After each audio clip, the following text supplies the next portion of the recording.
Yo, what is up, you guys? Welcome back to the latvianexotics YouTube channel to yet another episode of car specking. But today is going to be a special one because we're going to be checking out the all-new, first-ever four-door Ferrari called the Ferrari Purosangue, which I personally can never pronounce. But before we get into that, if you like the content that I put out, I would urge you to go down there and click that like and subscribe button because we're on the road to hit 10,000 subscribers by the end of the year, and I cannot do that without your help. But with that being said, let's talk a little about the Ferrari Purosangue. So the Ferrari Purosangue is quite obviously Ferrari's first SUV, even though they don't want to admit this because they were quoted saying that they would never actually make an SUV. Even their design boss said that Enzo Ferrari would turn over in his grave if he heard that Ferrari would be making an SUV. But nonetheless, here we are today with the beautiful Ferrari Purosangue in our presence. But even though it is quite obviously an SUV, Ferrari still do not want to admit it because it was said by the current chief executive officer of Ferrari, Benedetto Vigna, that it is not an SUV. It is a Ferrari, or as many say, it's an FUV. So that is exactly what we're going to stick with throughout this episode as well. Even though the car is a four-door and it is on the bigger side of cars, weighing in at 2,033 kilograms, it still does not cease to surprise with its performance because it does have a 6.5-liter naturally aspirated V12 producing 725 horsepower and 716 newton meters of torque, allowing the car to accelerate from 0 to 100 kilometers per hour in a whopping 3.3 seconds, which is really not bad for an FUV. And also with great speed comes great responsibility because it can reach a top speed of 309 kilometers per hour, which the average user will most likely not be testing unless they are going to be going down a really long runway. But it is very likely that an average user cannot even purchase this car because the price of the car starts off at 390,000 euros. But with specking the car up, the price could go even more exponential.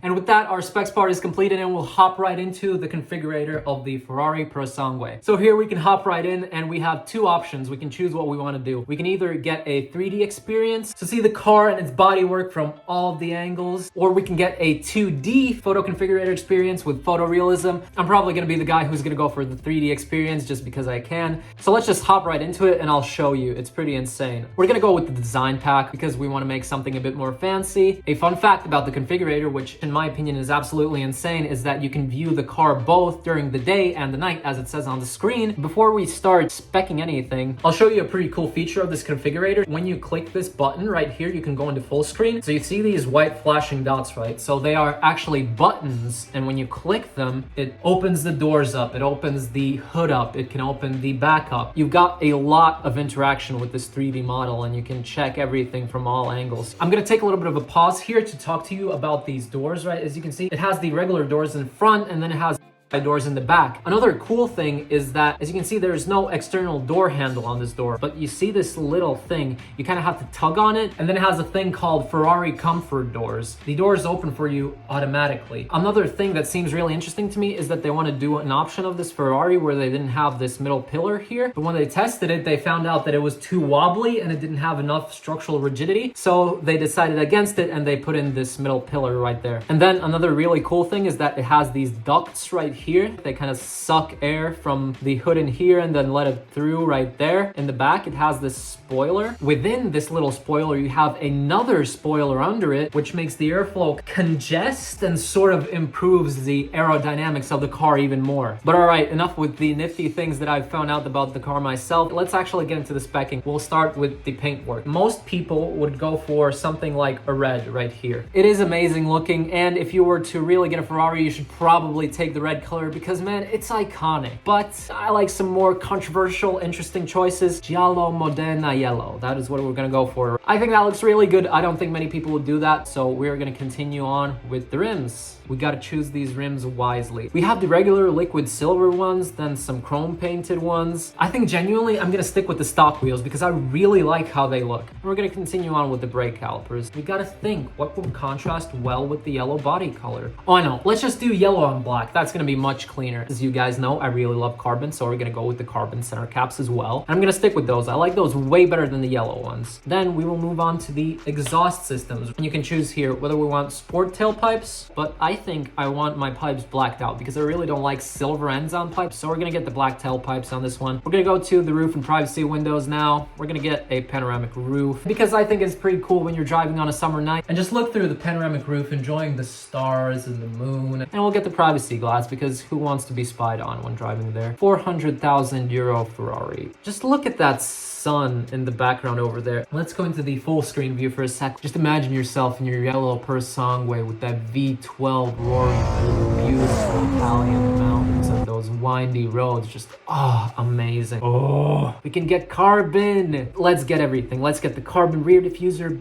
Bang. The front spoiler. Bam. Carbon. This configurator visualizes carbon really well, and I appreciate that because there are minuscule details, but they cost quite a bit, so I do want to know what I'm paying for. The wheel arches in carbon. Yes. Carbon fiber outer mirrors. Yes, we'll turn those yellow ones into carbon ones. Beautiful. We could theoretically get the glossy carbon fiber roof, but I don't want to get rid of the panoramic because I really like the panoramic roof. So we're going to skip the glossy carbon fiber roof in order to opt for the panoramic one. Let's see. I think that's it for the exterior. Let's pop the back. Check it out. Pop. Beep. You have quite a bit of storage in the back here for a Ferrari, but another cool feature is that you can kind of see on the left side here, you have these buttons. These rear seats are automatically folding. They fold down, and then you have way more storage than you have currently. The car is open all the way right here, and when we go out of full screen, bam, it closes everything automatically up. User experience with Ferrari here, 10 out of 10. I absolutely love this configurator, and I'm having so much fun speccing the car. Let's move on to the interior. They have these really sporty seats, both front and back, which is really nice. But they also have a thing that not many car manufacturers do these days. You can debate in the comments if that is cool or not. They have a separate infotainment system on the right side here for the passengers. They can adjust the music, they can adjust the climate control and just feel in charge. And then you have your screen over here where you have all your clusters in front, but it just doesn't have the same functionality. And usually as a driver, you would like the screen to be in the middle because if you want to adjust the music or the climate control or something, you just check a little bit to the right, adjust it, and then continue driving. But in this case, kind of seems pretty dangerous because imagine you're driving alone and then you want to change the song or something. You have to lean over completely to the passenger side and try to click to change your song somewhere over here. Maybe I'm wrong. Over here you have this super nice button where you can adjust your driving modes, and here's your gear selector. You can put in the drive, reverse, everything, all that. But something that I myself am not quite sure of, you have this button right here, which is the engine start. It's not a pushable button, which seems very unintuitive for me personally. For a car of this caliber, I think at least you would want a manual button so you can press it and it's like because you feel way more powerful when doing that instead of just like and then the car starts up. Could that be the future? Theoretically, yes, but do people like that right now? I would say not really. And so with my personal opinion out of the way, we can continue on with the specking of the interior. We've got Alcantara, we've got leather, we got semi-aniline. I really like Alcantara, but not on my seats. On my seats, I like leather. I would probably be between Bordeaux and Rosso Ferrari, but we're gonna go for the red Rosso Ferrari and we're gonna check out how that looks. I really like how this Rosso Ferrari looks. Let's check out the blue sterling leather in the car as well. This is pretty lethal. You can roast me in the comments for not going with this blue sterling, but I'm gonna stick with the Rosso Ferrari. So we can choose the stitching as well right here, and it's obvious what we're gonna go for. We're gonna go for the yellow stitching called Giallo. You can see the yellow stitching very well. We're gonna roll, continue on with the seat details. If we've made it this far to spec a Ferrari, then of course we're gonna choose ventilated massaging front seats as well as rear. We wanna roll in comfort, but we also want our passengers to roll in comfort. Safety belts, they are a necessity. We're gonna go with the yellow. What boggles my mind is the fact that not only is the seatbelt itself yellow, but this buckle holder thingy is yellow as well. Maybe people don't think this. Tell me what you think. But if you make the interior pretty homogeneous, meaning that it is all mostly in one color, so for instance, you make the seatbelts red, you make the seats red, you make the stitching red, it makes the car have that insane rich vibe to it. But there are more things we can choose here with the seat details. We can get the horse stitched on the rest head. Whoa. Yeah, we're gonna get the horse stitched on there. We've got inner details. We can't even do yellow. We're gonna just leave it Rosso Ferrari in that case. And we've got stripes. And we reach another compatibility conflict, but we're gonna go with the Pelle Gialla yellow. Do you think this looks wonky or does this look good? You know what I realized? I'm doing a McDonald's mobile at the moment. This wasn't supposed to be a McDonald's mobile, but we're gonna roll with it anyway. What can we do with the upper dashboard? Let's make it Rosso Ferrari as well. And we have the leather steering wheel. Let's make it red as well. And then there's me of having this inner conflict. Should I make something that looks good or should I make something that I like? Well, I usually tend to the side of making what I like. And what's the most interesting interesting part for me is tapping into unpopular opinions, and that can bring up some pretty interesting chats. Carbon outer silk kit. We'll get it. We're pretty much done with the interior part here. I think we did a pretty good job, and we're just gonna move on to the equipment part of the car. And let's see what it has to offer there. We've got adaptive front headlights. We'll add them up.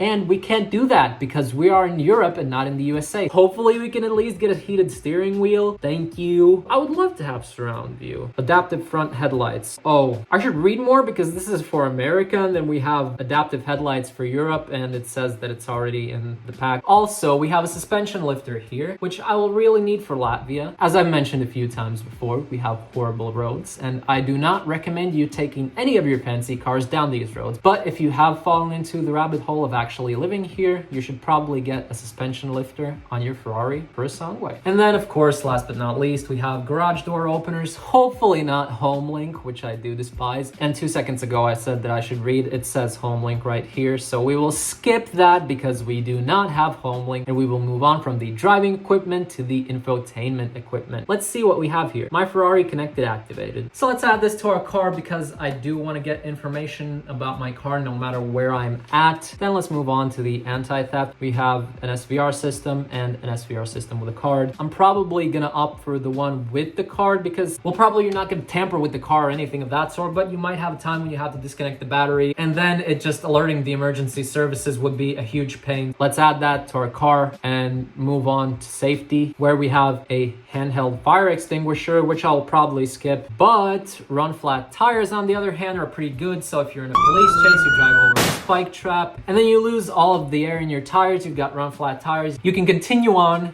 evading the police. I'm just joking, you shouldn't do that, but we are still going to be adding it to our car. And then we move on to the functional equipment, where we have a smoker kit, which we are skipping as always because we're not smokers and do not smoke. And if you smoke, you can stay on this channel, but you should probably try to quit smoking and then become a part of our non-smoker club, which we are all here at Latvian Exotics. Then we have complete protection film, which I could do theoretically, but it's probably going to be way more expensive for Ferrari, and I could do it in one of our local shops which really professionally wrap and PPF cars. So I'm going to probably skip the complete protection film, and if you theoretically want, you can get a front bumper protection film, but since I do know some people, I'm going to be skipping both of these options and just getting the car done in a local shop. And then a thing that I would never choose because I have my own suitcases, I have my own travel luggage. Hats off to Ferrari. I've never seen a car have this many luggage options. Look. One trolley plus one duffel, one trolley plus one weekend suitcase, one duffel plus one weekend suitcase, duffel, two trolley. The list goes on and on. If I was a luggage enthusiast, I'll probably get a duffel or two, but since I'm really not, I'm gonna skip this part. I believe the Porsche Carrera GT also came with a bunch of suitcases, and those suitcases add a lot of value to the car because most of them get taken out when cars get sold just so they keep them as a souvenir. So almost none of the cars come with the suitcases, and they are super rare. And in that case, I mean, obviously you would like to have the suitcase, similar to Paganis, which have suitcases that come with them as well. And they're actually in a very interesting spot of the car. You actually lift the body and they are under the whole body of the car. After skipping these suitcases, that looks like it's all. I think we've got our final car. So let's head over to the summary and see what we have made here. Oh, my Ferrari is ready. Can I look at it at night? Run back the suggestions with Latvian Exotics. Why is it that when I'm in the end and my car is ready, I cannot select the night and day mode? That's the part where I would like to see what my car looks like in the day and in the night, not while I'm speccing it. Add it please to the end right here. But since we can't, let's go back to the exterior where we can actually do that and switch over to the night view. Man, just look at that Ferrari next to this villa during the night in Italy. I think that's the perfect combination. And look at that road that we have to go down there. And look at this road that we have to go down to get away from here. I really love Italy, and I think it's one of the coolest countries to be living. I have heard a lot of negative response from the residents, and maybe I think it's cool because I'm a tourist and then I go there for a couple of days and I don't exactly know what life there is like, but I think coastal Italy and coastal Spain, they are one of the greatest places to live ever. And those are probably two of my bucket list spots where I would love to own properties someday. Also in the United Emirates because, well, tax benefits. But enough talking about my life goals. Check it out, the Ferrari Purosangue during the night. It looks really insane with the yellow and the moonlight and then these neon-y stripy headlights. Maybe this button does something now. The button still doesn't do anything. Roll another suggestions with Latvian Exotics. make this button do something. Thank you. And there we go. That is our Ferrari Purosangue complete.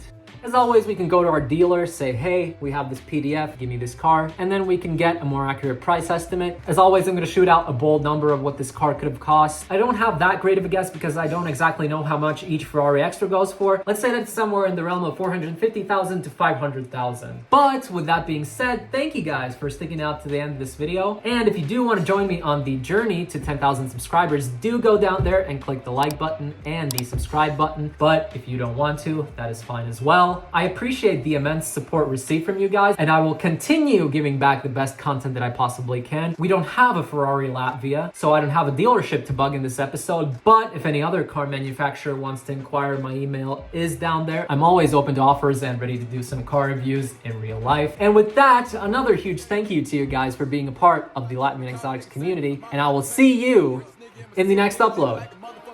And I keep a pretty bitch put up. Ride through with a chauffeur, I be chillin' with my foot up. Niggas all cap bullshit, niggas full up. Master P in 98, that little nigga got the hook up. I'ma make it drop the jaws every time a nigga pull up. Drop it, drop it, drop it, drop it. Every time you turn around, that nigga, he the top. You would think the baby popcorn the way the nigga pop.